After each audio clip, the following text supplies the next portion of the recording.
What's going on, everybody? This is Jay Leno, and I'll be doing a review on Batman's Gargoyle of Gotham. One thing I wanted to point out to everybody that Batman is at a point of losing his mind right now, and which immediately reminded me of the Injustice anime that had came out in 2021 to kind of set the tone of like how emotional and how chaotic things Okay, are. starting off with this issue 2, we're going to go into this nameless villain that's been orchestrating this strategic like attack towards Batman's mental, going into even his origin of his parents' death. And simultaneously at this time, there is a villain that is, I guess, allied with this major villain, which, okay, I'm bouncing around everywhere. So there are multiple people working with this villain's plans, and from issue 1 we have the just this villain in the dark suit that Batman nearly beat to death, that's being interrogated in the Gotham City Police Department. Whereas, if you don't remember from the prior issue 1, we're not dealing with Commissioner Gordon, we're dealing with Detective Gordon, who's interrogating this individual after Batman had nearly beaten this man to death. And right now, Batman himself is like in a hard place right now mentally, because he wants to murder. He's got like such rage and violence like built in inside of him, and it's not his original core of his morale that he holds himself accountable for, with defending and protecting the city of Gotham right now. And simultaneously, the city itself are rallying up people, and pretty much the citizens of Gotham are trying to hold the rich people in Gotham accountable for economically the struggles and poverty that people are dealing with there in the city. So right now, Batman is not, well, I wouldn't say Batman, Bruce Wayne is not considered a hero or held in high regard in the city itself right now, almost to the point to where if these groups of citizens saw Bruce Wayne or even saw Batman, they might throw hands with him. And Batman's just, it's almost like at a riot state at this time. And going back into this individual that's being held in the interrogation room, one of the psychologists or therapists would say you would about this individual is recommending that this individual man to be sent to the asylum while he's held captive in the interrogation room. So who's to say what's going to happen after that? Things are very uncomfortable right now for Bruce. I call it the Bruce Wayne enterprise, with his ally Commissioner Gordon, who's being put under pressure for working with Batman, because as of right now, the police department doesn't like Batman, because they're like, hey, if we were able to be vigilantes and go by our own rules, how important would Batman be? You know, who's to say that he does a better job than us when he can do whatever the hell he wants to do? So Batman doesn't have the police department behind his back, and Detective Gordon is under fire right now. And then now we're introduced into these new villains. This priest has this, I guess you would call it a squire, and it looks like there's some sort of witchcraft or sorcery that this squire under this priest is somehow these moths or butterflies, whatever would say you want to call them, is still running peril and murdering people in the city of Gotham. While right now, Bruce Wayne is in the Batcave trying to get his psyche together. He's definitely in a vulnerable position right now mentally. And then I guess during Bruce Wayne's childhood, with the story of how his parents were murdered, was being brought up to Bruce right now, and it was mentioned by the villain, in which Alfred finally revealed to Bruce that, hey, when you were a child, when your parents died, you went after a man who you thought had murdered your parents, and you nearly beat this man to death to the point that he's a quadriplegic.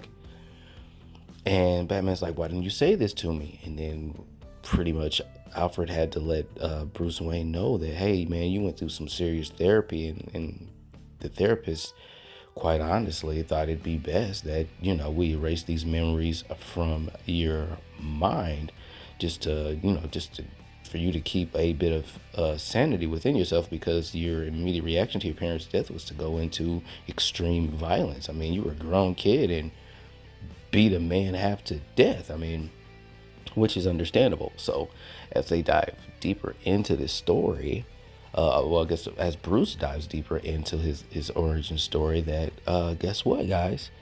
That man did kill his parents, and he pretty much confronted the individual that had murdered his parents, and he said, hey kid, I didn't mean to kill your parents. All I wanted to do was steal their necklace, but they reached out to me while I had a gun in my hand, and off went the gun.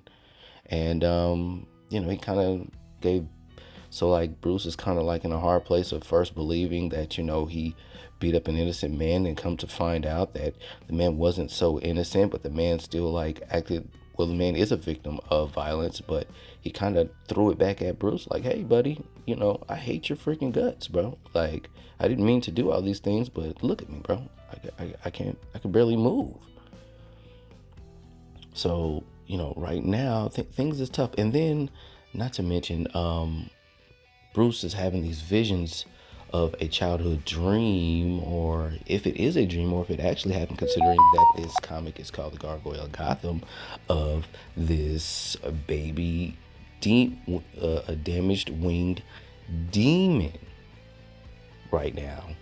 So, and those memories that he had in the past had went away when he was a child, thanks to that therapist who, here's my assumption, because we don't know yet, is that I believe that same therapist is our main villain. And I don't know if he was trying to if his actions were to be good actions, or if this man has this huge ploy to whatever objective that he's trying to make right now as a villain.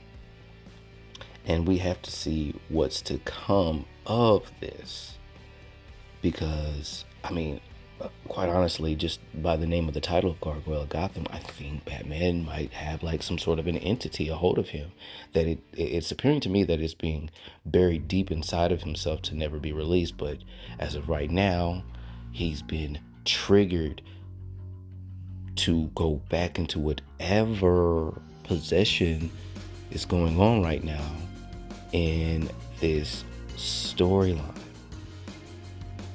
And so we got the priest, we've got the squire, we've got this assailant in the interrogation room being sent to the asylum.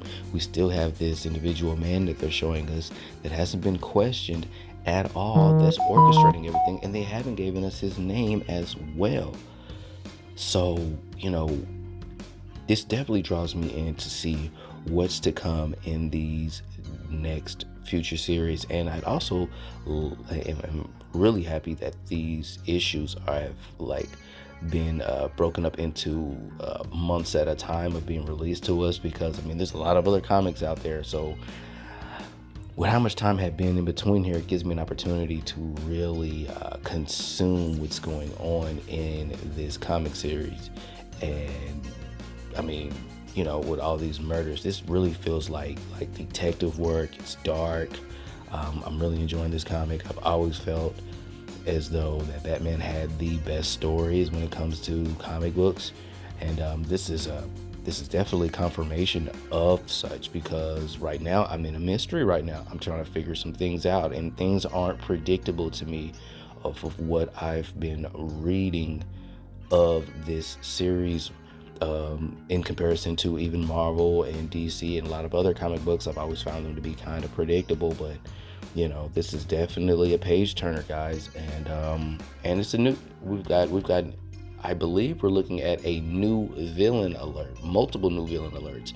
First appearances are always worth a lot of money when it comes to reselling and having value towards a comic book. Not to mention that DC is doing its best to promote this comic book series with I believe like 3 or 4 months ago releasing a trailer for this comic series. So we're gonna see, man. So it looks like we got some sort. We have dark entities included in here, and I'm really crossing my fingers to see if Batman's got like some sort of a new ability or a new variation of himself that gives him some sort of powers or some sort of energy. And I really want to find out who this female squire or sorcerer or eventually they're going to reveal to us exactly who this person is that's continuing on these serial killing murders in this issue. And as far as these murders going on, they're confirming to us that it's not just one person that's doing all these murders. There's one person that might be orchestrating it, but he's got a team of people that are under his, I guess you'd say, his possession, his under his leadership.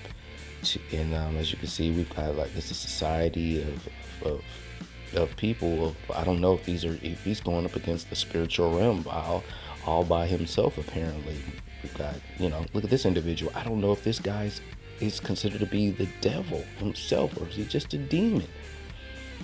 So we're going to see, man. All thumbs up for this one, and I hope you enjoyed it.